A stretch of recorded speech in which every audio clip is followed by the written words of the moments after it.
Muchísimas gracias por estar acá y si nos estás viendo en línea también muchísimas gracias por sintonizarnos. Es un privilegio llegar hacia allí donde tú estás. Para comenzar, quiero que se imaginen este escenario.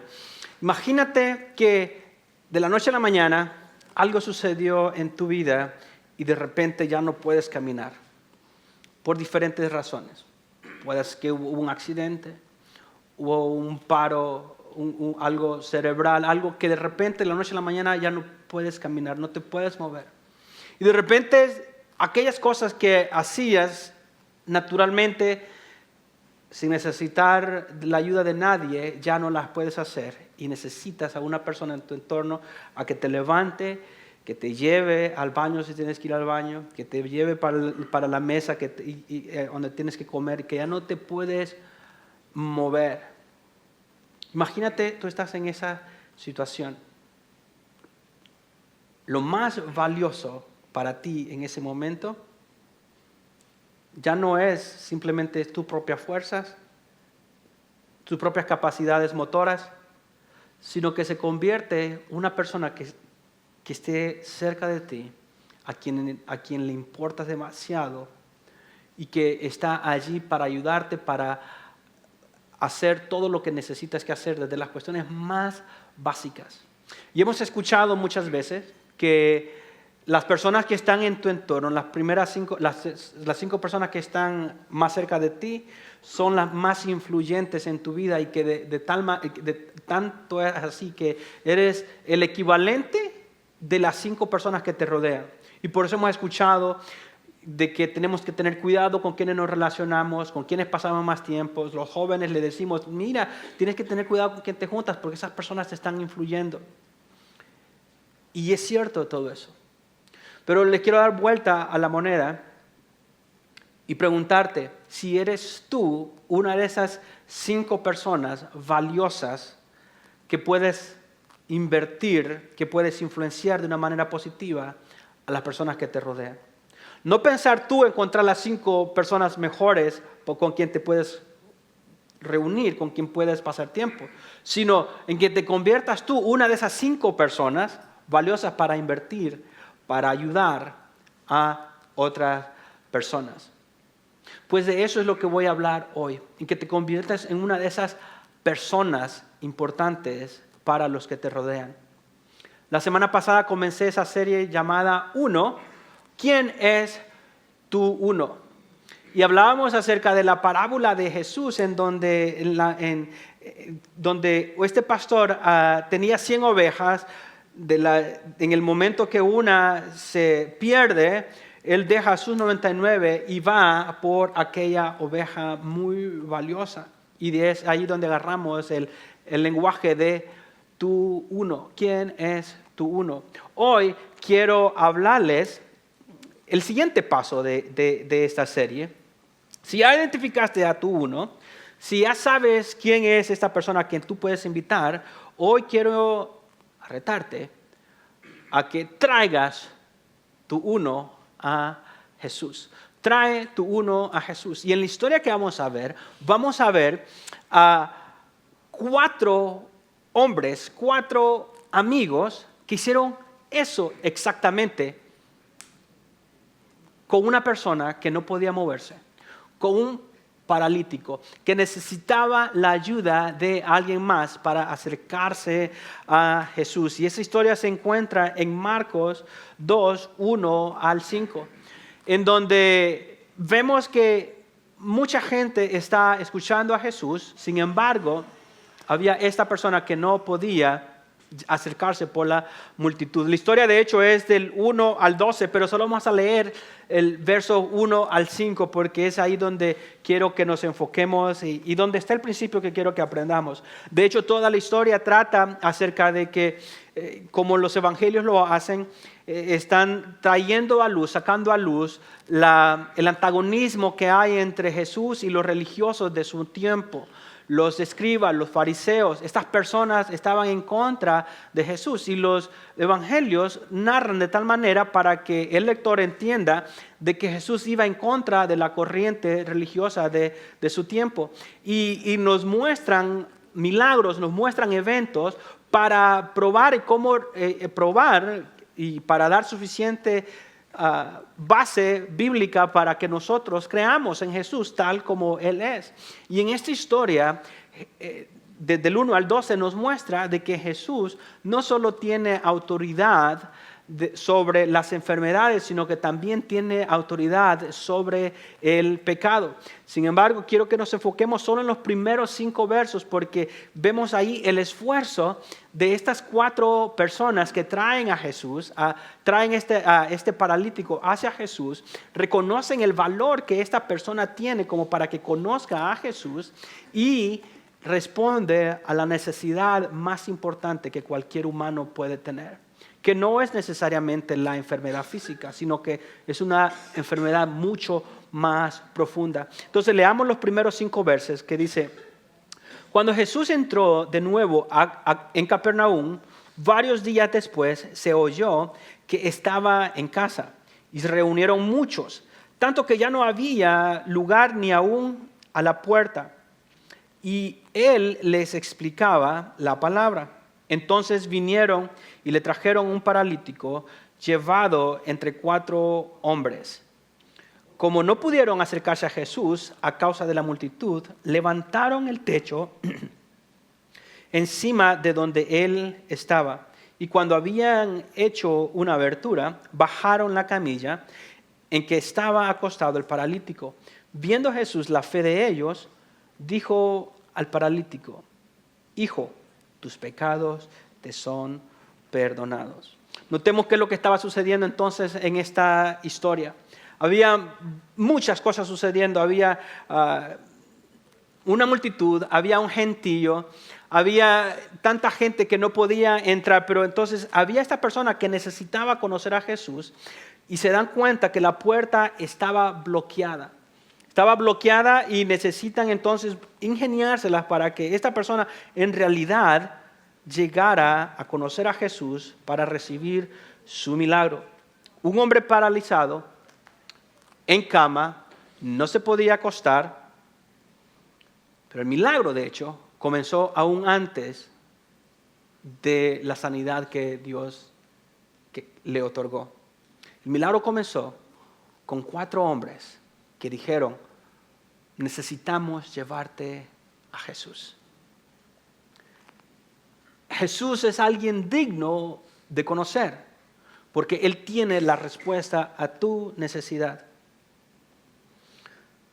La pregunta entonces para ti es: ¿hay alguien en tu vida que necesita que tú lo acerques a Jesús? Esa es la pregunta. ¿Hay alguien en tu vida que necesita que tú seas quien lo acerque a Jesús? ¿Eres ese tipo de amigos tú? ¿Eres ese tipo de amigos que dices: yo tengo la solución? Déjame, no solo la tengo, voy a hacer todo lo posible para que la solución, para que experimentes esa solución. Que hacen todo lo posible para que se acerquen otras personas a Jesús. Lo que esta historia nos recuerda es un principio que tú y yo sabemos, que de hecho mencionamos parcialmente el domingo pasado. Pero lo que esta historia nos recuerda es que una vida vale todo el esfuerzo de llevarla a Jesús. Una vida vale todo el esfuerzo de llevarla a Jesús. No hay vida insignificante como para no hacer todo lo necesario para que conozcan a Jesús. Y lo que vimos en la parábola de la semana pasada es que Jesús nunca pierde de valor nunca pierde de vista el valor de una persona. En este entorno lo que estaba sucediendo es que había un montón de personas, multitudes de personas estaban escuchando la palabra de Jesús. Pero lo que muestra esta parábola es de que una persona es más que suficiente. Y él no se enfocaba en la masa, sino de que él también se enfocaba en el individuo. ¿Qué es lo que estaba sucediendo? Como vimos en la historia ahorita, Jesús estaba enseñando la palabra. Estaba predicando, mucha gente estudiando. El sueño de todo predicador. Que haya multitudes escuchando lo que uno está diciendo. Que nadie interrumpa. Imagínense ese escenario. Tú estás en tu casa, tienes a Jesús en tu casa, te está enseñando. Le está enseñando a las multitudes y de repente, golpes en el techo. Y dice, ¿qué pasó? ¿Quién está haciendo ese ruido? Polvo empieza a caer en la cabeza. Y empieza la gente a incomodarse. Dice, ¿qué gente maleducada está haciendo ese ruido? Empiezan a incomodarse porque le están interrumpiendo la enseñanza. Y la multitud empieza a cuestionar quién es el que se atreve a interrumpir al maestro. Y obviamente los techos no eran como hoy. Lo que se encuentra hoy en día, lo que se sabe es de que aún la arqueología muestra, de hecho, actualmente, según arqueólogos, han encontrado la casa en donde Jesús estaba en ese momento específicamente. No sé cómo llegan a esa conclusión, pero eso es lo que dicen los arqueólogos, digamos que es cierto. Pero no, aunque no sea esa casa, lo que se muestra en la arqueología es de que en Palestina en el primer siglo eran casas bajitas, con techos planos, no de concreto y varilla como nosotros lo hacemos en nuestros países, sino de que era lodo entremezclado con paja y eran tan gruesos y que lo ocupaban hasta como una azotea como para solear ya sea pescado, en el caso de Capernaum, o trigo o lo que sea, pero les ocupaban de esa manera. Entonces subieron posiblemente estas personas por arriba, abrieron el barro, la paja y empezaron a abrir un agujero, o quizá había una puerta que simplemente se tenía que abrir o lo que sea. Entonces cuando la gente empieza a escuchar ese alboroto y ya no solo abrir el agujero, porque sí textualmente dice cuando tenía el agujero abierto, entonces lo bajaron. Imagínense ese escenario, baja esta persona entre medio de la multitud. ¿Cuál fuera nuestra respuesta? ¿Sabe cómo sería nuestra respuesta? Yo ya sé cómo sería nuestra respuesta. Nos molestaríamos. Nos molestaríamos. El predicador se molestaría porque le están interrumpiendo. Y la audiencia se molestaría porque hay distracciones. ¿Por qué? Porque lo que nos importa es la comodidad, lo que nos importa son nuestros propios intereses. Pero aquí habían 4 hombres que sabían el valor de una persona. Y lo más hermoso de esta historia es que Jesús nunca pierde de vista el valor de cada individuo. Y este va el primer principio y reto para ti, de hecho, en esta historia. No te conformes con ser uno del montón. Porque en esta historia vemos que había multitudes. Y nosotros en esta historia podemos identificarnos con 3 personas, por lo menos, con 3 tipos de personas. Posiblemente seamos el paralítico, que necesitamos a Jesús urgentemente. Posiblemente tengamos una necesidad espiritual, tengamos una necesidad física y necesitamos que otras personas vengan y nos lleven a Jesús. Y quizá tú eres de esas personas hoy, que te trajeron un poquito a la fuerza, como el paralítico. Que necesitamos, que no nos sale de nosotros, no nos nace y nos tienen que traer. Pero quizá seamos simplemente del montón. Las personas del montón son aquellas que vienen, escuchan las palabras y simplemente es bueno escuchar lo que Jesús dice conforme a su palabra y queremos edificarnos, queremos aprender. Todo eso es buenísimo.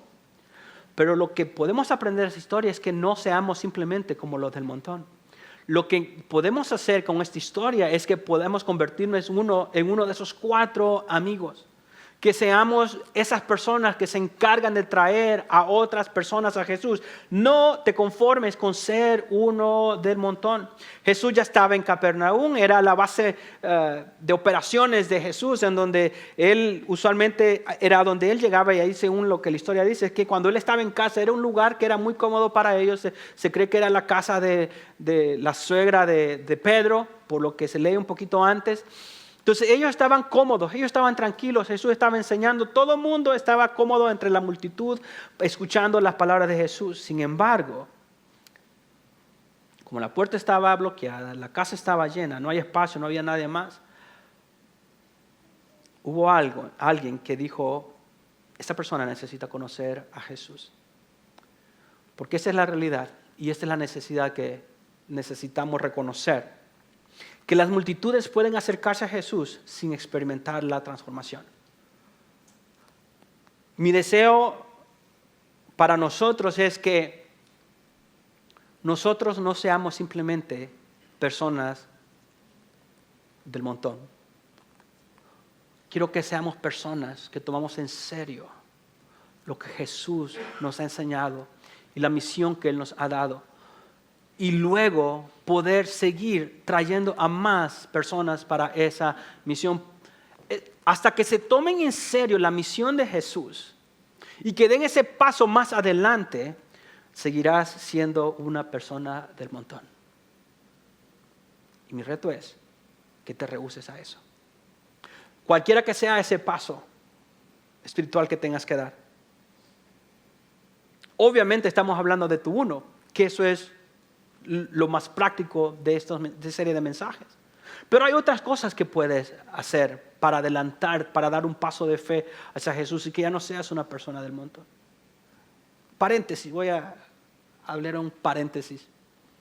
Muchas personas, muchos cristianos en la actualidad, lamentablemente, tienen ese deseo de, obviamente, esa necesidad de ir a adorar a Dios, ir a escuchar la palabra de Dios, y dicen, yo voy a ir a una iglesia grande para pasar desapercibido.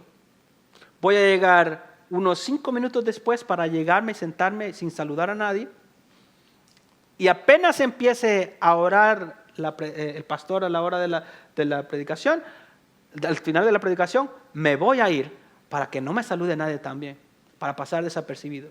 Mira, está bien, porque tal vez estás pasando por una necesidad y necesitas nutrirte y está bien. Pero el reto es que si somos seguidores de Jesús, no podemos seguir siendo personas del montón. En los evangelios vemos a este grupo de personas que eran miles de personas que seguían a Jesús. Pero había grupos, entre esos miles de personas, habían personas que no eran del montón.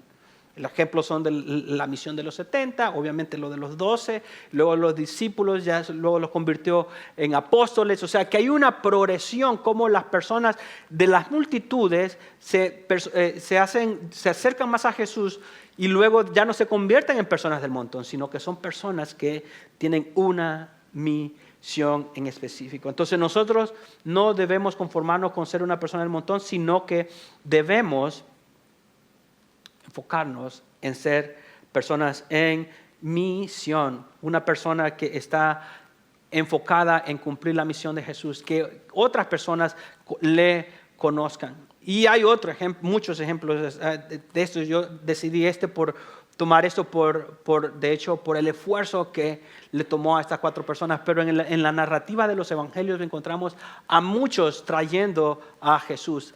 Muchas personas individuales trayendo a otros a Jesús. Muchos.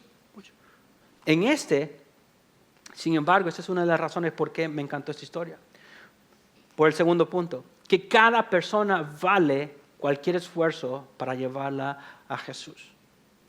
Cada persona vale cualquier esfuerzo para llevarla a Jesús. El paralítico no podía llegar a Jesús por sí mismo, necesitaba la ayuda de los demás. Pero lo interesante es de que no solo era llevar, o sea, como los ejemplos otros ejemplos que solo se le llevaban a Jesús, no había ningún problema.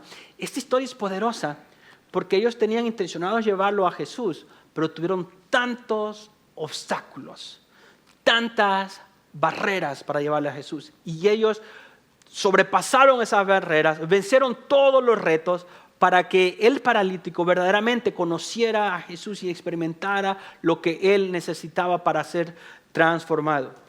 La samaritana es un gran ejemplo, que va y predica de Jesús. Felipe, Andrés y Pedro va y comparte acerca de Jesús. Ven, te muestro, parece que este es el Mesías. Y comparten acerca de Jesús. Hay tantos métodos, pudiéramos decir, de evangelismo. Pero este es uno de los métodos que quizá no nos gustaría mucho. ¿Por qué? Porque requiere mucho esfuerzo, requiere mucho trabajo. ¿Cómo hubiera sido nuestra respuesta si era el paralítico? Yo me identifico con eso. O sea, esto es lo que yo hubiera hecho. Hubiera tenido buena intención de llevar a este paralítico a Jesús. Es más, hubiera reclutado a otras 3 personas para que me ayudara a llevar a ese paralítico a Jesús. Y al llegar, al ver la multitud que no se podía ni siquiera acercar o poder entrar, yo le he dicho, wow, eso no me lo esperaba. ¿Cómo le hacemos? A ver, ¿quién está encargado acá de este meeting, de esta reunión? Los apóstoles, a ver, ¿quiénes son los apóstoles? Para hablar, a ver si los apóstoles nos dan cabida y empezar yo a utilizar la influencia, querer negociar. Y no, pues los apóstoles están ocupados, también están escuchando. Entonces, yo sé, amigo, lo siento mucho, ya hicimos lo que pudimos, no hay manera como llegar a Jesús. Lo que cuenta es la buena intención. Vamos a esperar acá tal vez hasta que Jesús salga, a ver si pasa por aquí. Y entonces le pedimos el milagro.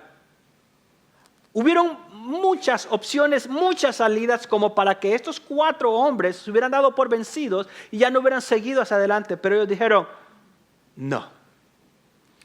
¿Por qué? Porque cada persona vale cualquier esfuerzo para llevarlos a Jesús. Y eso es lo que nosotros debemos aprender. Cuando hablamos de traer nuestro uno a la iglesia, no va a ser algo fácil. No va a ser algo sencillo, porque qué fácil es cuando compartimos la fe y las personas están receptivas. Me ha tocado que gracias al trabajo, voy a hacer esa aclaración, gracias al trabajo de otras personas, al compartir la fe con algún individuo, cuando yo he llegado y he compartido el evangelio y esa persona solo dice sí y está receptivo, te pone atención, te escucha, entiendes esto, aceptas esto, tú crees esto. Y yo digo, ¿será que me está entendiendo o me está tomando el pelo? Bueno, quizás me lo tomaron demasiado. Porque muy fácil esta persona está aceptando. Y qué chévere fuera así. Pero la realidad es de que muchas veces es todo lo contrario. Muchas personas ni siquiera están interesadas. Cuesta. Sin embargo, cada persona vale la pena el esfuerzo para acercarles a Jesús. ¿Cómo se va a ver eso entonces? Como les he dicho en muchas ocasiones, se tiene que ganar el privilegio de poder compartir la fe con otras personas. No basta, y es que no es efectivo, de que vayas a compartir tu fe con las demás personas y que les agarres de bibliazos. En vez de ser efectivos, están siendo una barrera, un obstáculo para que esa persona dice, para convertirme como tú, pues yo no quiero aceptar a Jesús. Sin embargo, cuando te ganas el privilegio, esa persona por lo menos va a estar receptiva. O cuando le compartes el mensaje de la fe, ellos van a decir, aunque no estén listos, voy a escuchar lo que tú dices. Pero requiere esfuerzo, requiere inversión. ¿Cómo se ve? Quizá es simplemente para comenzar restaurando una relación o conectando con esa persona. Tal vez esa persona que tú piensas actualmente no has hablado con ellos desde hace meses. Imagínate que no has hablado con esta persona después de 6 meses o 1 año y nomás le llames, oye, pues quiero que vengas a la iglesia este domingo de Pascua. Va a decir, ¿de la nada me llamas nomás solo así? Bueno, invierte antes. Primero le vas a llamar, le vas a decir, José, Lupe, Carla, María, Juanita, cualquiera que sea el nombre. Quiero que sepa que Dios te puso en mi mente y quiero nomás saludarte, quiero escuchar cómo está tu familia, cómo están tus hijos. ¿Hay alguna petición de oración que puedas tener ahorita y cómo puede estar orando por ti? Y si es posible orar por esa persona en ese momento. Y ya, déjale. La siguiente semana le vuelves a llamar, le dice, oye, Panchita, Julano, Mingano, Sutano, lo que sea. La siguiente semana le vas a volver a llamar. Le vas a decir, quería simplemente ponerme al día, a ver cómo te fue esta semana, lo que oramos la semana pasada. ¿Cómo está eso? ¿Hay otra petición de oración? Dice, no, cualquiera que sea la actualización, tú estás ahí para servirle. No estás ahí para criticar, no estás ahí para cualquier otra cosa más que simplemente para servirle, para orar por esa persona. Y quizá en ese momento es el tiempo de que tú le puedas invitar, no a la iglesia, sino que le invites a tomar un café. O quizá unos tacos, porque las conversaciones son mejor con tacos. O pupusas, dicen. Buen salvadoreño. Entonces, lo invita en ese momento y poder entablar una conexión con esas personas. ¿Por qué? Porque no queremos simplemente ser como los que las sectas hacen, que andamos hostigando a las personas. Las personas valen la pena. El esfuerzo que nosotros hagamos. No deben hacer esto simplemente porque los estoy queriendo, o que digan, el pastor me está queriendo sentirme culpable o obligando. No. La realidad es que, como vemos en la historia, que cada persona vale la pena. Es porque te interesa esa persona. Y si está en tu mente esa persona es porque Dios te lo puso en tu corazón. Y sí vale la pena. Ahora tú debes responder a eso e invertir el esfuerzo que se requiere para que esa persona conozca a Jesús. Entablando entonces esa relación, con más tranquilidad puedes decirle, quiero decirte algo que es muy importante para mí. Quiero decirte el impacto que Jesús hizo en mi vida. Y yo quiero que eso sea para ti también. Y si esa persona no responde en ese momento, entonces por lo menos, mira, quiero invitarte a la iglesia. Le das la invitación que ya el pastor Rafael mencionó. A la salida van a estar esas invitaciones. Hay muchas invitaciones, no te lleves solo una, llévate por lo menos unas 20 para repartir. Entonces, y ya, ese es ¿saben? Lo que quiero decir es que el último recurso es invitarlos a la iglesia. Pero por lo menos es lo más fácil. Si es lo más fácil que puedes hacer, entonces hazlo aquí. Nos aseguramos de que escuchen el Evangelio, que escuchen acerca de Jesús. Pero cada persona vale la pena el esfuerzo. No importa que es que no te estén haciendo caso. Es que mira, ya invité tantas personas y nadie me acepta la invitación. Según los estudios, las personas vienen a la iglesia después de cada 8 invitaciones. ¿Sabían eso? No sé cómo los estudios encuentran esas realidades, pero es lo que dice. Pero quizá, tú te acuerdas cuando te invitaban a la iglesia, ¿no? No ibas siempre que te invitaban. Entonces, cada 8 invitaciones la persona dice sí.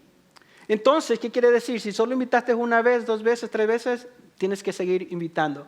La otra cosa es de que lo que te acabo de decir requiere tiempo, requiere esfuerzos, requiere inversión, posiblemente si es que vas a ir a ayudarle a alguien o si es que vas a invitarle a comer unos taquitos, tienes que invertir porque si lo invitas a unos tacos, pues por lo menos paga, ¿eh? Entonces, requiere inversión. Por eso es que decimos 1, porque no puedes hacer por muchas personas lo que acabo de decir. Necesitas invertir. Hay una parábola, fábula, historia que refleja esto muy bien con respecto a que muchas veces nos desesperamos, nos decepcionamos simplemente porque hay tanta necesidad que le quieres ayudar a muchas personas. Entonces, cuando quieres ayudarle a tantas personas, luego te desanimas porque no puedes ayudarle a todo el mundo. Entonces, a la larga, no le ayudas a nadie. El poder valorar a las personas individualmente requiere reconocer de que somos limitados para ayudar a todos, pero sí podemos ayudar individualmente. En una ocasión, la fábula que le iba a decir o historia de este niño que estaba caminando por la playa después de una gran tormenta que sacó a todas las miles de estrellitas del mar a la playa. y que en la mañana, cuando el sol saliera, obviamente iban a morir todas esas estrellitas. Y aquel niño, al ver la gran necesidad de las estrellitas que iban a fallecer, iban a morirse allí con el calor del sol, empieza a caminar, a agarrar una estrella, a lanzarla al agua. Se agarraba de regreso, tiraba otra estrella, la ponía al agua. Se agarraba de regreso, la ponía al agua. Hasta que llegó otro señor y le dice, oye, ¿qué estás haciendo? Él dice, salvando a esas estrellas. Y le dice, ¿pero no ves la infinidad de la playa? Son miles y miles de estrellas. No vas a alcanzar a tirarlas todas. Lo que estás haciendo no tiene ninguna diferencia. Y el niño agarra otra estrella y la lanza y le dice, para esa estrella sí hizo una gran diferencia. Para esa estrella sí hizo una gran diferencia. No queramos ser salvador del mundo, porque Jesús ya fue salvador del mundo. Pero sí podemos ser salvadores de una persona cuando lo llegamos a quien lo puede salvar. Por eso, esta frase creo que la podemos aplicar. Haz por uno lo que no puedes hacer por todos. No puedes salvar a toda tu familia, pero puedes ayudar a salvar a una persona. Invierte en una persona aunque sea, porque va a requerir esfuerzo, pero ese esfuerzo vale la pena. Haz por uno lo que no puedes hacer por todo, porque una vida es más que suficiente para romper los obstáculos, para romper las barreras, pasar por todas las multitudes, romper el techo. Una vida vale la pena. Ir en contra de la corriente, invertir tiempo, invertir dinero, una vida vale la pena. 3, tu fe puede tener un impacto más allá de lo que tus ojos pueden ver. Y esto es tan importante de aceptar y de reconocer. Tu fe, y es aquí donde choca la narrativa bíblica, choca a veces con nuestra propia teología que nosotros tenemos con respecto a Dios, con respecto a Jesús, con respecto a cómo estamos acostumbrados a ver las cosas, porque aquí en esta historia vemos algo muy único del evangelismo, si lo quieres decir de esa manera. En el verso 5, cuando Jesús ve lo que ellos hicieron, todo el esfuerzo que llegaron, dice textualmente, viendo Jesús la fe de ellos, la fe de los 4 hombres. Y es ahí donde nuestro método de evangelismo, que es que tienes que levantar la mano, o que tienes que pasar al frente para que sea genuino, o que tienes que arrepentirte en primer lugar, luego reconocer que eres pecador, arrepentirte, apartarte del pecado, hacer una U y explicar el progreso del evangelismo y cómo debemos entender. Aquí vemos a alguien que ni siquiera muestra evidencia de fe. La evidencia de fe la tuvieron los amigos. Y esto es lo sorprendente, que tu fe, ni siquiera de la persona que tú estás queriendo llevar a Jesús, tu fe puede tener impactos muchos mayores o mucho más allá de lo que tú puedas imaginarte. La fe tuya. Yo soy evidencia de la fe de mi mamá, no de mi propia fe. Mi mamá fue la que me llevaba a la iglesia de niño y puso esa semillita en mi corazón para responder al evangelio cuando escuché el evangelio por primera vez. Tu fe es suficiente para que Dios inicie un proceso de salvación con aquellas personas que quiere salvar en tu entorno. Jesús no vino, y esto va de nuevo, que choca con nuestro entendimiento del evangelio muchas veces.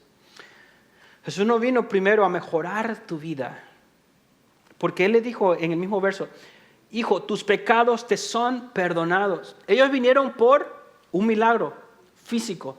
Ellos vinieron para que este paralítico empezara a caminar. Y Jesús no le dijo, ok, levántate y camina. No, tus pecados te son perdonados. Y es aquí donde digo, ¿Qué han de haber dicho los hombres que lo llevaron, los amigos? A ver, Jesús, qué bueno que le perdonaste los pecados, pero algo más. Hay algo más que falta ahí. Puede hacerle un poquitito más a que camine. Pero, de hecho, ellos no respondieron, ellos estaban solo esperando. Quienes respondieron fueron los religiosos. Dijeron, Jesús obviamente supo lo que estaba sucediendo, porque Él intencionalmente les perdonó los pecados públicamente, porque eso es algo que solo Dios puede hacer. Los religiosos empiezan a atacarlo, le acusaron por blasfemia, pero no era blasfemia. Blasfemia era de que si alguien más lo decía, pero como Jesús lo dijo, entonces era la verdad. Esos pecados fueron perdonados inmediatamente y después es que le dio la sanidad físicamente, porque el problema más grande del hombre no es físico, es espiritual. El problema más grande del hombre no es físico, sino que es espiritual. Dios va a cambiar y va a llevarte de transformación, vas a experimentar algo externo, pero todo comienza con el problema más grande, que es el pecado. Ellos buscaban un milagro externo, pero Jesús les dio un milagro interno. Déjame decirte entonces también para ti esto. El milagro más grande no es ser sanado, es ser perdonado y transformado. Ese es el milagro más grande. No es simplemente ser sanado, sino que es también ser perdonado y transformado. El milagro comenzó cuando ellos decidieron ser obedientes al Señor. Cuando ellos decidieron llevar a otras personas hacia Jesús. Entonces, para ir terminando, la historia comienza con alguien que necesitaba de unos amigos. Ahí comienza la historia. El milagro comienza cuando alguien decide responder a esa necesidad. Vencieron todos los obstáculos para que esa persona conociera a Jesús. Abrieron barreras, rompieron literalmente un techo para bajarlo hacia Jesús. Pero termina con algo mucho más grande de lo que ellos imaginaron. No termina con un hombre caminando, sino que termina con un hombre perdonado, con un hombre que se levantó, no solo físicamente, sino que también fue transformado espiritualmente. Porque eso es lo que vino a hacer Jesús, a salvar vidas, a restaurar individuos. Porque una vida vale todo el esfuerzo cuando se trata de llevarla a Jesús. ¿Cómo se ve el esfuerzo que vas a hacer para traer a tu uno a Jesús? ¿Es restaurando una relación? ¿Empezar a escribirle, a llamarle a alguien? Ahora bien, voy a decir un nombre que quizá muchos de ustedes lo han escuchado, que tuvo una influencia en la historia del cristianismo aquí en Estados Unidos, de hecho, pero comienza en Inglaterra. D.L. Moody, Dwight L. Moody. De hecho, en Chicago, si vas a Chicago, vas a ver el Instituto Bíblico Moody, Moody Bible Institute, que fue fundado por este hombre, pero se encargó uno de los mayores influyentes evangelistas en el siglo XIX. Pero la historia no comienza cuando él empieza a tener ese impacto en el evangelismo o en el cristianismo. Comienza en el 1858, de hecho, cuando el maestro de escuela dominical de este niño llamado Dwight L. Moody, que va por primera vez a la escuela dominical, y el maestro, que se llamaba Edward Kimball, decide y va a buscar a este niño o preadolescente hasta una zapatería donde él trabajaba, y va y se interesa personalmente en D.L. Moody, y empieza a compartir el Evangelio porque sabía que no había aceptado a Jesús. Y aquel joven acepta a Jesús. El Señor le transforma, le da un deseo, una pasión por el Señor y por las almas. Y hasta el día de hoy sabemos del impacto que este hombre tuvo, porque un maestro de escuela dominical, mujeres que trabajan con los niños, un maestro de escuela dominical se interesó individualmente, personalmente, en este muchachito. Tú no sabes si uno, sea un niño, un joven o un adulto, puede hacer tantas cosas y puede ser transformado a tal grado de que tenga un gran impacto. Porque cada vida vale la pena el esfuerzo para llevarlos a Jesús. Muchísimas gracias por haberte conectado con nosotros en este día. Sabemos que solo tomados de la mano de Dios es que podemos mejorar nuestras vidas. Y así que deseamos que lo que hayas aprendido hoy lo pongas en práctica con su ayuda. Queremos conectar contigo, así que contáctanos a través del correo electrónico que está en la descripción de este video, o si quieres que estemos orando por ti, puedes incluirla en ese correo electrónico, o si es una petición pública, también puedes escribirla en los comentarios de este video. Te amamos y esperamos verte en persona en cualquier otra oportunidad.